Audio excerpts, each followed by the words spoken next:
Common mistakes মানে refusal application গুলাতে আপনি কমন মিস্টেকস কি দেখেন যে এই রিজন গুলার কারণে এদের ভিসাটা রিফিউজ হচ্ছে এবং এই জিনিসগুলা কমন?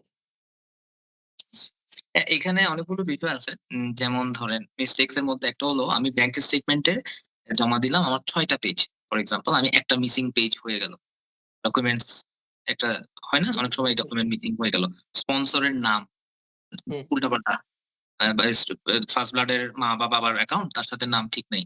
যেটা আগের একটা প্র্যাকটিস ছিল ওই যে ম্যাচিং অ্যাকাউন্ট করাই দিত মানুষের। হুম, মানে ফ্রড প্র্যাকটিস আরকি, হ্যাঁ? তো এই জিনিসগুলো আছে। তারপরে হচ্ছে আপনার খুব লেট এপ্লাই করা। একদম আমার ইনটেক জানুয়ারিতে আমি ওই যে ক্রিসমাসের আগে এপ্লাই করলাম। লেটস সে সময় ছিল। একটা এক্সাম্পল এর কথা বলতেছি আরকি। বা যেমন ৪-৫ দিন সময় আছে ডেডলাইন এর তখন এপ্লাই করলাম। সো এই বিষয়গুলো আছে। আরো অনেকগুলো আছে যেমন ধরেন যেখানে দেখা যায় আপনার ওরা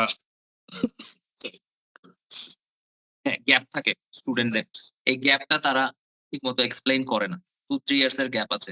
কিন্তু প্রপার এক্সপ্লেনেশন দেয় নাই কি করছে গ্যাপের মধ্যে। হুম, সো তখন কিন্তু তারা দেখবে যে এই, এই সমস্যাটা। তারপরে আমরা আরেকটা দেখি হচ্ছে আমরা ফাইন্যান্সিয়াল ডকুমেন্টস 4 to 6 মান্থস তো অন এভারেজ এ লাগে সব হুম, কান্ট্রিতেই।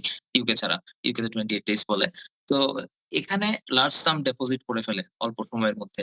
আমি সারা মাসে অল্প ট্রান্সেকশন না করে রেগুলার ট্রান্সেকশন না করে একসাথে দেখা গেল আমি অনেকগুলো মানে এপ্লাই করে দিলাম, ডিপোজিট করে দিলাম। সো এই জিনিসটা আ আপনার ভিসা রিফিউজাল এর সমস্যা মানে রিজন হিসেবে দেখে আরকি অনেক সময়।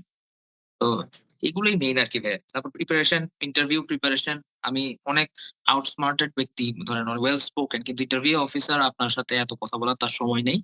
সত্যি কথা তাকে টু দ্যা পয়েন্ট কথা বলতে হবে। তার কাছে আপনাকে সর্বোচ্চ ২ থেকে ৩ মিনিট সময় দিবে ইফ ইউ আর লাকি। অনেকে ১ মিনিটও সময় দেয় ইউএস এর জন্য বা এরকম আরো দেশের জন্য। তো এখানের মধ্যে টু দ্যা পয়েন্ট আনসার না বললে সে ডাইরেক্ট রিজেক্ট করে দেয়। এরকম অনেক কেস আছে। ভালো, ভালো প্রোফাইল রিজেক্ট হয়ে যাচ্ছে। আচ্ছা। এরকম।